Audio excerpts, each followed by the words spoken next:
senhores telespectadores, vou hoje falar-lhes de uma figura curiosa e contraditória. É um homem que nunca foi rico, nunca foi poderoso, ele nunca tinha dinheiro para mandar cantar um cego, nunca foi político, nunca pertenceu a política nenhuma, nunca estudou nada e, todavia, conseguiu ser uma das mais notáveis figuras da cultura portuguesa do século XIX. Vou-lhes falar de João de Deus. Eu estou, de certo modo, a agradecer a João de Deus uma dívida pessoal. Foi pela mão de João de Deus que eu aprendi a ler e a escrever.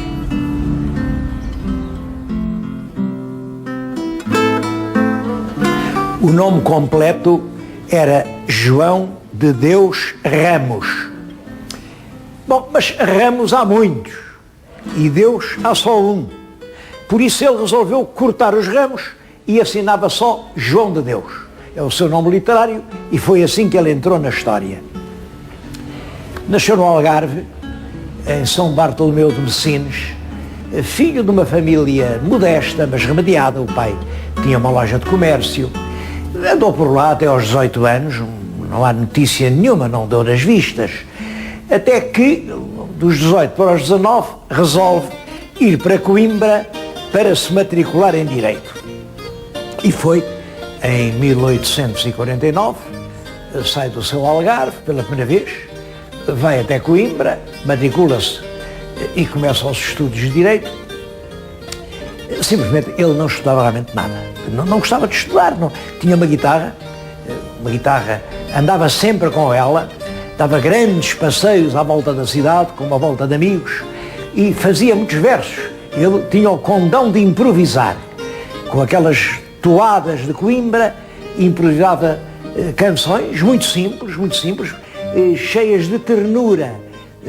Todos os versos de João de Deus se caracterizam exatamente por isto, por um grande enternecimento, uma grande comoção pela situação dos humildes, uma grande tristeza, não chega a ser revolta, uma tristeza em face das injustiças do mundo. Era a linguagem do seu tempo. Bom, mas é claro, como passava a noite a tocar a guitarra e a dizer versos, depois de dia dormia, não podia ir às aulas. E, portanto, perdeu um ano, perdeu dois, perdeu três, perdeu quatro, perdeu cinco. Enfim, para ficar bacharel, e bacharel são 4 anos, ele andou lá 10 anos. Mas ao fim de 10 anos, era o vulto mais famoso em toda a Coimbra. Eu acho que ele já se formou porque os companheiros dos primeiros anos, que entretanto tinham passado à frente, já eram professores e, enfim, não quiseram chumbar uma pessoa de quem toda a gente gostava. Fazia versos tão simples. Eu vou-lhes ler um. Reparem que isto não pode ser mais simples. Minha mãe, quem é aquele pregado naquela cruz? Aquele filho é Jesus, é a santa imagem dele. E quem é Jesus? É Deus. E quem é Deus? Quem nos cria, quem nos manda a luz do dia e fez a terra e os céus e veio ensinar à gente que todos somos irmãos e devemos dar as mãos uns aos outros irmãmente. Todo amor, toda bondade. E morreu. Morreu para mostrar que a gente, pela verdade, se deve deixar matar. Vou dizer, um outra trova ficou célebre exatamente pela simplicidade e está em todos os versos de João de Deus. De que choras tu, anjinho? Tenho fome e tenho frio. E só por este caminho, como a ave que caiu ainda em plume do ninho, a tua mãe já não vive? Nunca a vi em minha vida, andei sempre assim perdida e mãe por certo não tive. És mais feliz do que eu, que tive mãe e morreu. Em 1869 saiu o bacharel, mas os bacharéis não podiam ser juízes, nem magistrados, nem advogados sequer, e ele de resto saiu o bacharel com uma nota baixa e, portanto, continuou em Coimbra, continuou a cantar o fado, continuou por ali a fazer cantigas, e só passados uns anos é que foi para Beja, lá para um jornal, para o Bejense, onde ele escreveu. Fala-se muito nas ideias políticas de João de Deus. Eu creio que ele não tinha ideias políticas, não era republicano e também não era monárquico. Tenho aqui um texto, que são as prosas, porque ele fez algumas prosas. Um texto que lhes vou ler e que me parece muito significativo do que ele pensava. Ele escreve, é um diretor de um jornal, é um jornal socialista, e diz o seguinte: meus caros socialistas, em verdade vos digo que quem escreve estas linhas, se alguma coisa é em política, é socialista. Porque a vossa bandeira, dizeis vós, é a justiça. E quem não há de seguir essa bandeira? Mas é socialista porque é cristão. É socialista porque ama os seus semelhantes. Esta era a ideia dele, um homem que amava os seus semelhantes. Quanto à política, tem aqui um poema que eu acho engraçado sobre a monarquia e que nos vai explicar o resto da vida dele. Andam a dizer mal da monarquia, mas sem razão. Falemos a verdade. Porque aos bons ninguém dá mais garantia, nem pune os maus com mais severidade. Nunca paixões de certa qualidade prevaleceram contra o que cumpria, nem consta que inspirasse a iniquidade, despacho, lei, decreto ou portaria. Há 700 anos, simplesmente, que este sistema nos governa, e vede o comércio, a indústria, tudo florescente. Os caminhos de ferro é uma rede. E quanto à instrução, toda esta gente faz riscos de carvão numa parede. Claro que tudo isto nesta altura ainda não havia comboios, nesta altura o comércio e a indústria estavam de rastros, nesta altura os despachos, os decretos eram uma iniquidade, porque realmente a vida política estava num caos. Tudo isto é exatamente o contrário da verdade. O regime tinha 700 anos, mas estava num caos.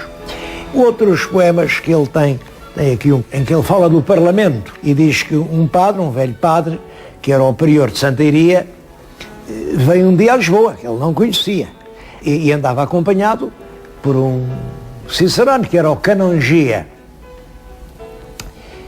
Os versos são estes: no Rocio, o prior de Santa Iria, vendo um palácio, disse ao Canongia: que será isto aqui?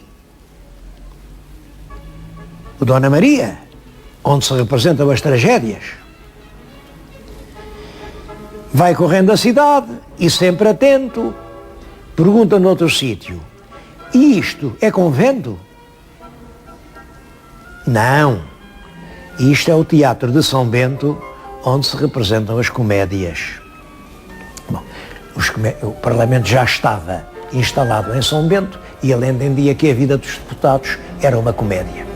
Apesar disso, ele veio a fazer parte dessa comédia porque não tinha emprego, os amigos que estavam todos junto dele, e a certa altura lembraram-se disto lá no Algarve, em Silves, propô-lo para deputado. É das coisas mais curiosas da vida dele. Eu tenho aqui o retrato, tenho aqui a estátua que lhe fizeram no Choupal, em Coimbra. Ele terá sido dos estudantes que mais versejaram no Choupal. É uma bela estátua. Mas nesta campanha, quando quiseram fazer deputado, o João de Deus também andava lá por Silves e andava a dizer: não caiam nisso, não caiam daí abaixo, não votem em mim, eu não tenho jeito nenhum para a política, deputado, o que é que eu lá vou fazer? Não votem, por amor de Deus, não votem. Bom, mas era tão popular e toda a gente lhe queria tão bem que mesmo assim votaram e ele Foi deputado, teve que ir para Lisboa, então que ele se muda para Lisboa e vive naquela casa que vamos visitar. É certo, como deputado, eu acho que ele nunca disse uma palavra. Porque ele continuava aqui, na Boémia, com a guitarra, passava as noites no Martinho da Arcada, o café que ainda hoje lá está, com os seus amigos, a dizer versos, a declamar, e depois, é claro, como toda a noite cantava, todo o dia dormia. Ou não ia ao Parlamento, ou chegava e limitava-se a dormir. Portanto, também não pôde ser deputado. Mas é nesta altura que ele começa, ele é deputado e percebe a fantochada que estava a ser a vida política portuguesa. E também nos versos dele nos diz porquê. É também uma poesia satírica em que ele faz troça do sistema, mas faz sempre a troça com aquela finura, aquela delicadeza que ele nunca ultrapassou. Ele nunca desceu ao enxovalho, à ofensa, como por vezes agora se faz. Não. Reparem que isto é uma crítica extremamente inteligente. O que ele diz é o seguinte, o poema chama-se Eleições, e diz isto: há entre El Rei e o povo, por certo, um acordo eterno. Forma El Rei governo novo, e logo o povo é do governo, por aquele acordo eterno que há entre El Rei e o povo. Graças a esta harmonia, que é realmente um mistério, havendo tantas fações, o governo, o ministério, ganha sempre as eleições por enorme maioria. Havendo tantas fações, é realmente um mistério. Bom, o mistério era o seguinte. Como sabem, hoje fazem-se as eleições e depois, conforme o resultado das eleições, nomeia-se o governo. Quer dizer, o partido mais votado é o chefe do partido mais votado, que é chamado pelo Presidente para formar o governo, porque é esse partido que tem a maioria. Bom, mas nesta altura não era assim. Antes das eleições é que se fazia o governo. O rei chamava o político da sua confiança e mandava-o formar governo. Em seguida, dissolvia o Parlamento e mandava fazer eleições. E o governo ganhava sempre as eleições. Porquê? Pela simples razão de que era governo. As pessoas que não tinham opinião, não havia opinião política, votavam em quem? Em quem podia nomear o afilhado, ou fazer o chavariz, ou compor o caminho, ou arranjar o sino que não toca, enfim, o pequeno melhoramento que eles esperavam do governo. Quem faz favores é o governo, portanto, no governo é que a gente tem de votar. Era assim que se pensava nesta altura. E era por isso que, havendo tantas fações, o governo, o ministério, ganhava sempre as eleições. Era este o acordo eterno que havia entre o rei e o governo. E porquê é que isto acontecia? Acontecia porque, de facto, as pessoas não tinham uma opinião. E quem não tem opinião pode votar em tudo. Vota apenas de acordo com interesses imediatos de via reduzida. E o povo não tinha opinião porque não sabia ler. Como é que um homem que não sabe ler nem escrever, não sabe assinar o seu nome, não pode ver as notícias dos jornais, pode escolher se este governo, esta orientação é melhor ou é aquela? É claro que não pode. Portanto, isto para que deixasse de haver o tal acordo eterno que viciava estruturalmente a veracidade da vida política portuguesa, era essencial que o povo português soubesse ler. E é isso que vai preencher a última parte da vida de João de Deus e que faz com que ainda hoje nós devamos respeitá-lo como um dos grandes vultos da cultura portuguesa.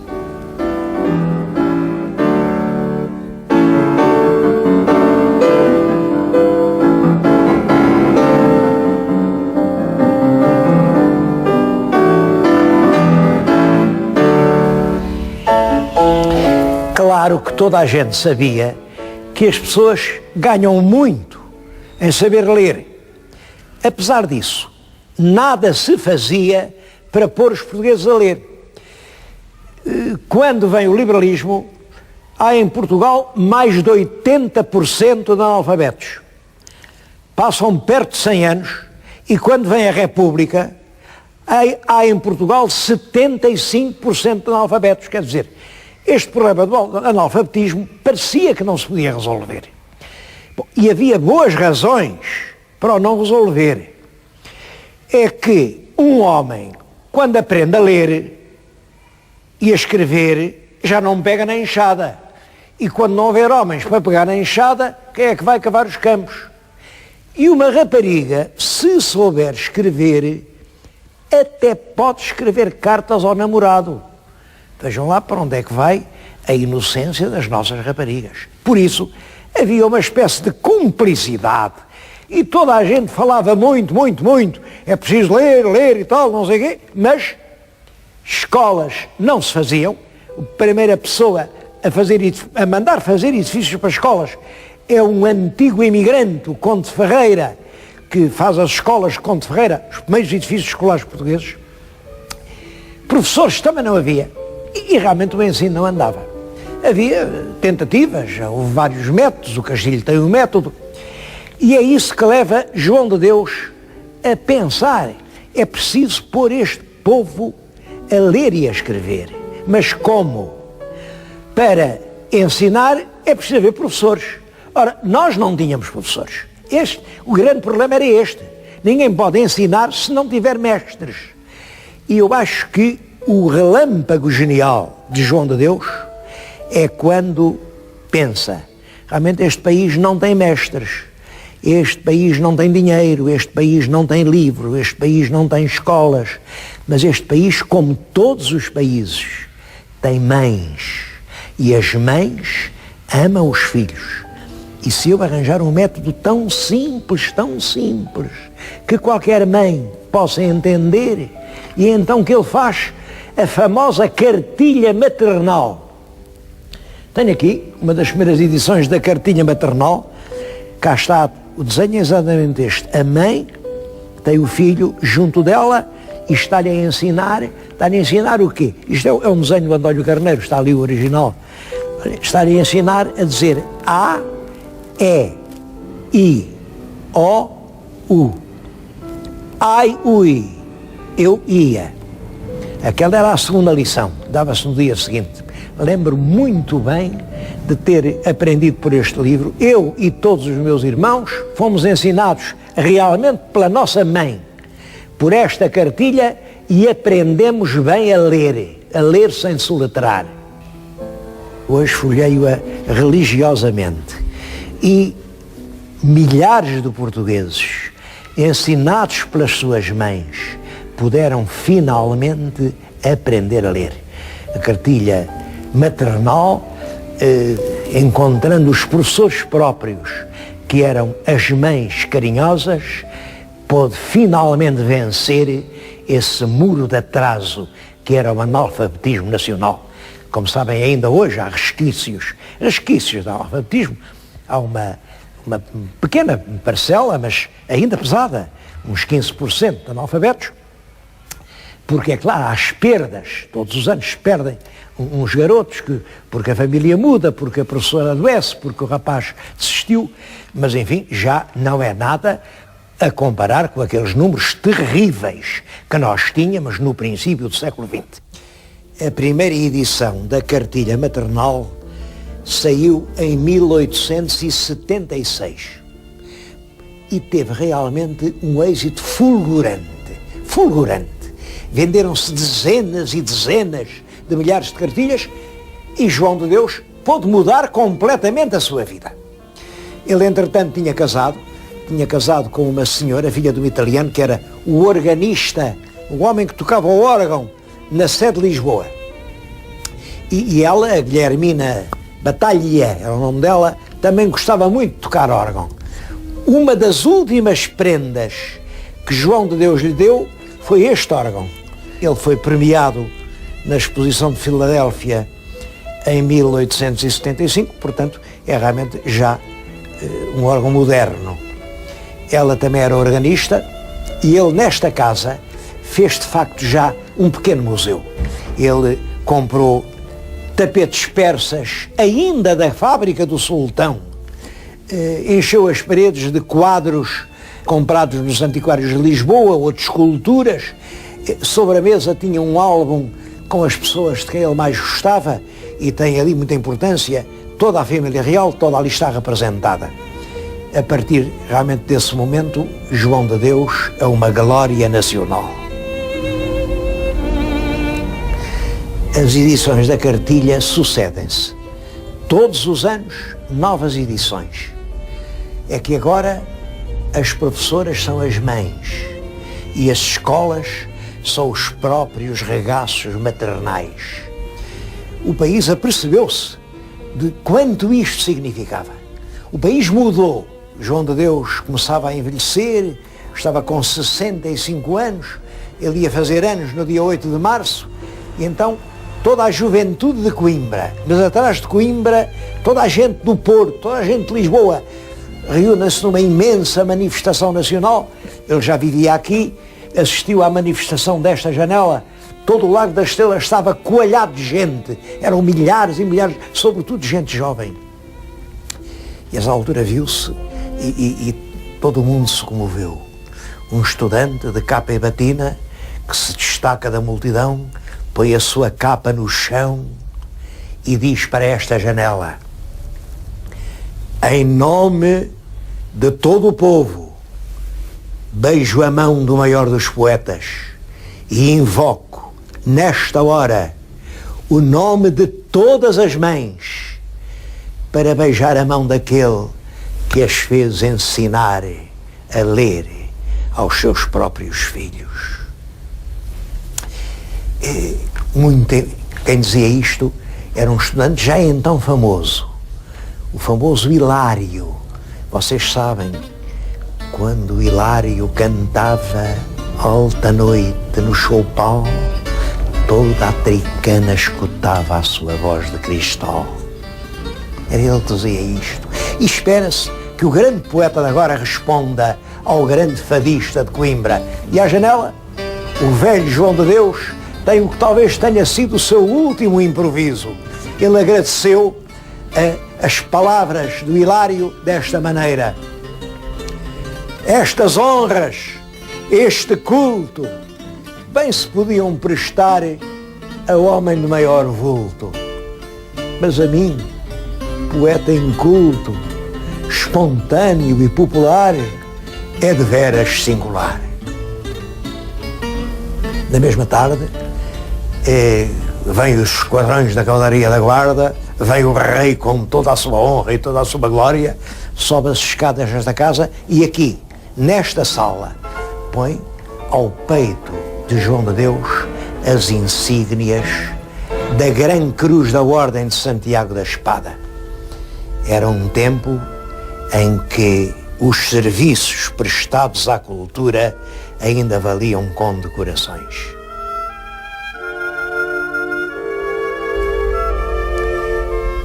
João de Deus morreu em 1896, mas a sua cartilha continuou a ensinar a ler. E decorridos alguns anos, em 1908, um dos filhos, João de Deus Ramos, tem o seu busto junto de mim, João de Deus Ramos, começa a pensar num outro sonho. Claro que a escola não pode ser só o regaço materno, mas tem que ser tão feliz como o colo da mãe. Então inventa esta ideia do jardim-escola, um espaço feliz onde as crianças aprendem entre rosas e borboletas. Os jardins de escolas nasceram, o primeiro em 1911, depois não se interromperam mais. Hoje são 32, para o ano já vão ser 34. Mais de 4.000 crianças aprendem nesses estabelecimentos. E eu acredito que esta casa-museu, que esses jardins de escolas, são a maior homenagem que se pode prestar ao homem que ensinou os portugueses a ler e, sobretudo, ao homem que acreditou que o amor das mães era a melhor alavanca que podia servir para acabar com essa feia nódoa que nos vinha desde séculos e que era a ignorância nacional.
Este programa é patrocinado por Soluções Industriais e Domésticas Domplex.